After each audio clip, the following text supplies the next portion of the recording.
Hey guys, what's up? It's Matt, and I am here on a Sunday, coming live here from the house in the studio with Mr. Daniel Dunham. Daniel, what's up? Hey, Matt. It's good to be here. Daniel coming at us from Arkansas. Um, a cold day in Tulsa. How's the weather over that way? It is cold and rainy. That front is moving in. I just came from Oklahoma City where it was 32 degrees this morning when I woke up, and it's about 50 right now, but the temperature is dropping. It's Yeah, yeah, it's been a it's it's been a dreary. been a cool one this week. With the weather coming in. Next weekend looks amazing though. So, Mhm. as we line up folks on a Sunday, Daniel's our first guest here. So really looking at taking an opportunity over the next every Sunday, having a different person that has an experience in RYLA that has a little bit of, they're going to have a lot of leadership knowledge, but everybody's going to come at it at a different angle. Um, and with that, figured, Daniel will be a great first one here. Daniel, a lot of experience at RYLA. Tell everybody a little bit about yourself, kind of where you're from, how'd you get engaged at RYLA? Not like Okay. proposed to, of course. There's been a couple of proposals, and that's weird, but neither one of them worked out. So, but how did you become get to know a little bit about RYLA? Okay, so I went to school at Subiaco Academy, and two of my very good friends, Patrick Levy and Mason Goodson, went to RYLA the year before because they're a year older than me. And they came back and they would just not stop talking about it. And they kept telling me, hey, you have to go. You have to go. You're going. And I'll be honest, I was pretty reluctant because when people were telling me, "Hey, you have to do it," no matter what, I was like, I don't know. It's all you've done is talk about it, and you guys are different. You kind of seem a little way too excited about something. It's just a camp, and so I went, and I was the same person as they were when I came back. I was like, "Hey, you have to go. You got to go. You got to go." And 10 years later, it's still going. Yeah, so you said 10 years later. So you've come back, come back as a CIT, come back as a chief, come back on leadership now multiple years, and I've seen that side of camp as well, which I obviously appreciate to have the awesomeness of Daniel in the presence of all these amazing campers. Um, you know, Stubiaco's always had a good number of kids that they've sent. I know we had some campers this past week that came to camp as well. What? Tell me a little bit more about like what's your favorite RYLA moment? Like out of that time frame, what's something there that maybe like that's just stuck with you where you're like, you know what, that right there is. If I could tell people one thing about an awesome moment at camp, that was it. Yeah, so I think of about a lot of things with camp, because there's so much to choose from. But it seems like every single year, and this is one that I think everybody has, is every single year there's somebody who says, I cannot do this, or I'm not going to be able to do that. Like for example, this year, uh, for me, this at this last camp, that was my biggest rival moment. This year, there was a young lady that it was her time to go over the wall, and I was down there with Lucas and Gator and a bunch of other people. We were pushing people over, and we had just put this really, bigger guy. He's probably 6'2", 6'3", just big guy. And she looked at me as they're, getting ready up top. Someone's going down the ladder, and she looked at me and she said, "I can't do this. I don't think I can." And I looked at her. We had probably a 45-second, minute 15 conversation. And I was like, "Look, you can do this. We're gonna make sure you get up. We're gonna be right there to support you. All these people are not gonna let you fall." And she was really, really nervous, but she went ahead and did it anyway. And when she got to the top, it was just elation. She was just overjoyed, and that's the type of stuff that always sticks with me, is how somebody will come and they don't think that they can do it, and they don't realize that they can do something, and then it happens, which they would have never have thought could be possible, and that's going to stick with them forever. She may not come back to camp, she may never see any of us again, but that's going to stick with her, and hopefully she'll use that for the rest of her life as something that, hey, I can do something. I can do something that's scary. And to me, that's kind of what it's all about. So tell me a little bit more about that as how it relates to leadership, right? So I mean, Rotary Youth Leadership Awards. I sit here, I've got this this backdrop that's all these RYLA t-shirts, right? And we look at the RYLA routine: wake up, be awesome, go to bed, and you know, you're talking about somebody that says I can't. Um, you know, how does that, what does leadership mean to you, like in that moment or in those moments of camp? You know, what makes somebody say, I'm going to have this conversation with that camper that says I can't go over the wall? Like, what's going on inside Daniel as a leader? Okay, so to me, leadership has always been about providing an opportunity for somebody to do something or to be great, as people might say now, or to try something new that maybe they didn't know they could do. You know, leadership takes a lot of forms, but it ultimately comes down to, in my mind, helping someone else do whatever it is they're trying to do. So it could be as simple as, trying to do a project at work, or, giving someone confidence to go over the wall, or, big things in life. There's all kinds of things. But to me, it comes down to helping someone, pulling them forward to say, hey, you can do it, encouraging them, and maybe giving them an example and then giving them tools to do it. So we have this conversation with this young lady, and it's like, hey, we just did this with this other guy, all these other people, and then we're going to be here to support you. You know, let's give you an opportunity to do this. And to me, if you're going to be a leader, you have to be service oriented first. It's not, hey, look at me up in the front. It's, how can I help everybody else, and how do you Yeah. facilitate that? Yeah. So you said it. One thing I always like is I like to hear people say, pull them versus push them. You Absolutely. know? And I think when you think about the wall, particularly, you've got a pull and a push, right? Like Mhm. nobody can get over that wall by themselves. And so when it comes to feeling supported and it comes to being the support, because we want everybody to have a role at the top too, right? To be able to help Absolutely. us over that wall. And so when you say pull, I visually like see people going over the wall, and I see somebody at the top like pulling that person up. What do you think, like as a leader, if we're going to talk about the wall potentially, like what do you think as a leader are some great assets that, if Daniel's like, you know, in the workplace, or Daniel's as a citizen of, you know, Arkansas, or if he's walking through the streets of Oklahoma City this past week, when he sees somebody, what do you think leadership looks like? Like what are some tangible things like you could see it and say that's leadership? Okay. I always think being friendly to people, just because, we have that shirt that everybody loves, smiles are free, or smiles are free 99. I think that's one of the first big steps you can do, because if you bring positivity into a situation, automatically people are going to be more open to either working with you or hearing what you're saying, or just open to having a better day. And leadership isn't always about heading up a big project. Sometimes it's just about doing the little things, which are so important. You make people feel better. You give them some confidence. Give them a smile. I mean, I drive down the road and I wave to people. I smile to people. I say, "Hey, good morning. How are you?" And I think that matters when I'm in the workplace.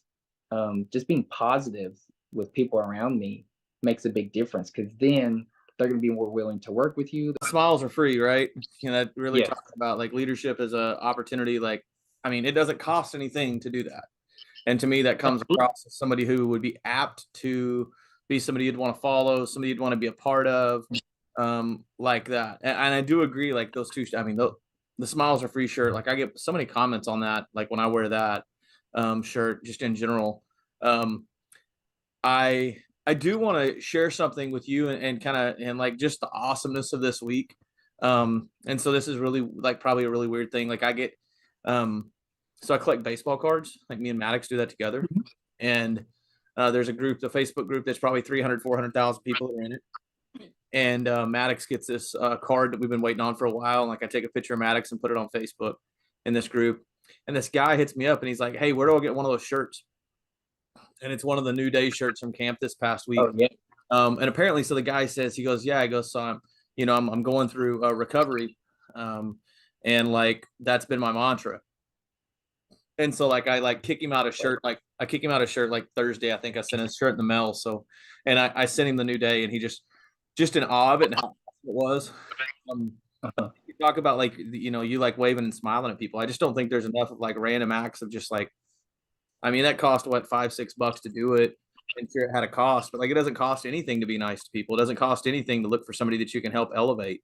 and Absolutely. bring along the ride, right? So Daniel is Mhm. an awesome person. Like I know for a fact you look for awesome people to bring along the ride with you.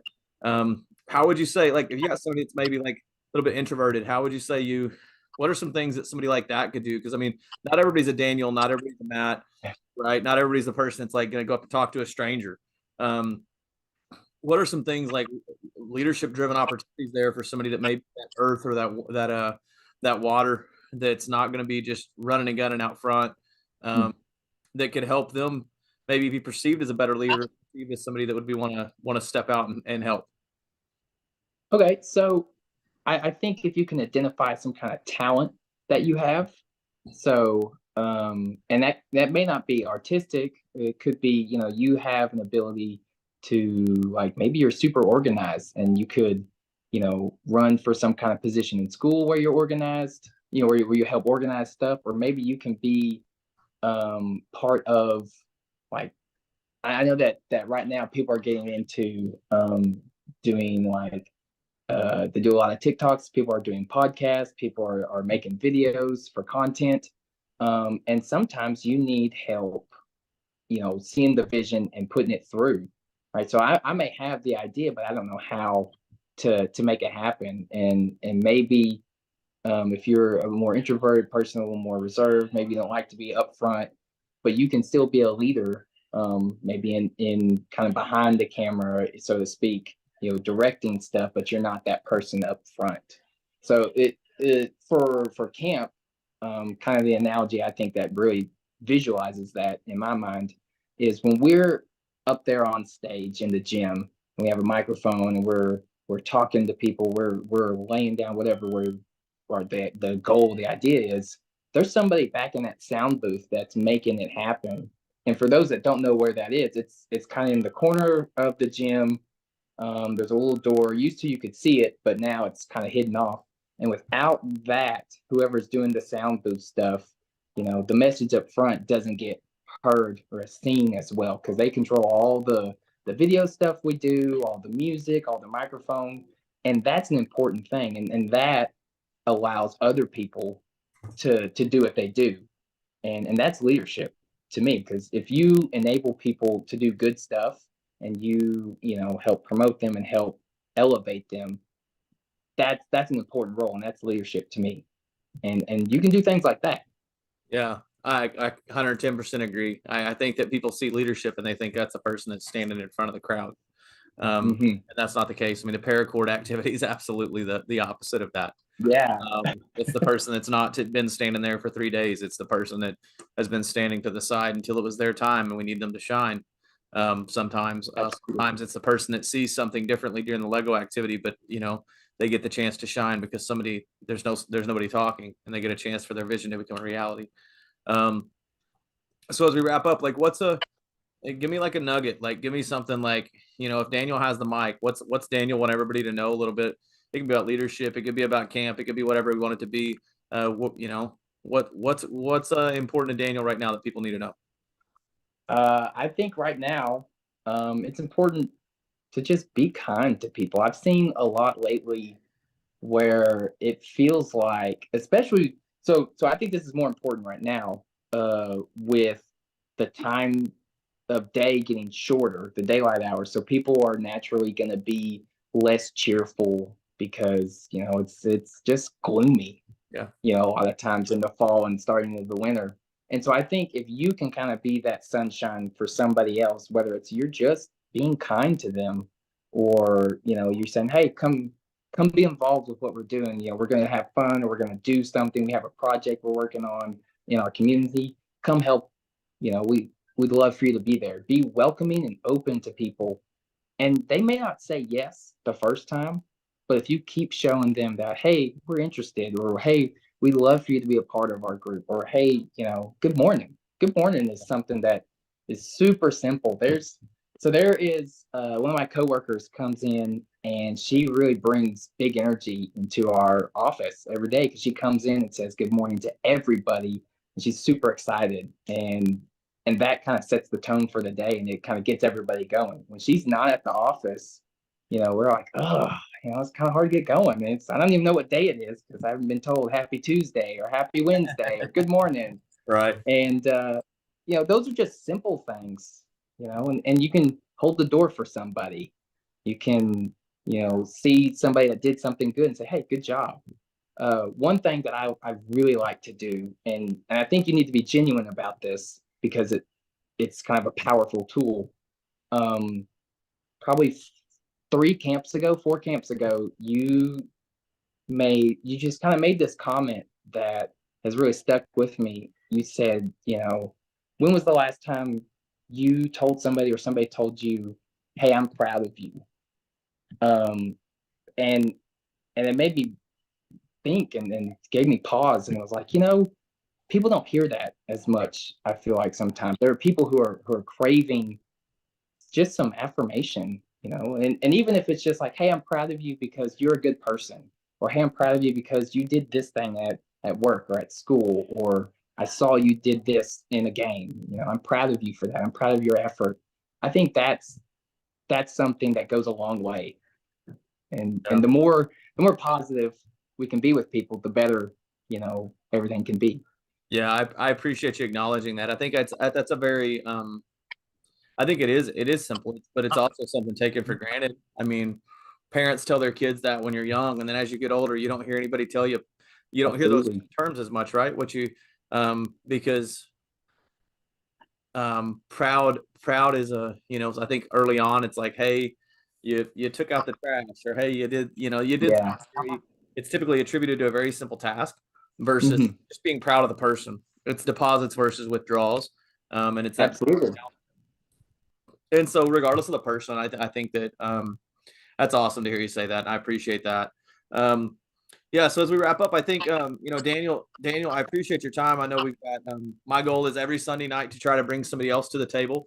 Maybe it's a chaperone, maybe it's a CIT, a chief, maybe it's a camper, maybe it's somebody on leadership, but really try to spread the spread kindness like confetti behind me, right? Like I think we have an Absolutely. opportunity to just have some real conversations around leadership and really what young men and young ladies think. I mean, you hear a lot from me, you hear a lot from Ron, but to really have an understanding of it's not just Matt and Ron, and it's actually so far from Matt and Ron, but to know that we have amazing leaders that maybe aren't always out at the forefront.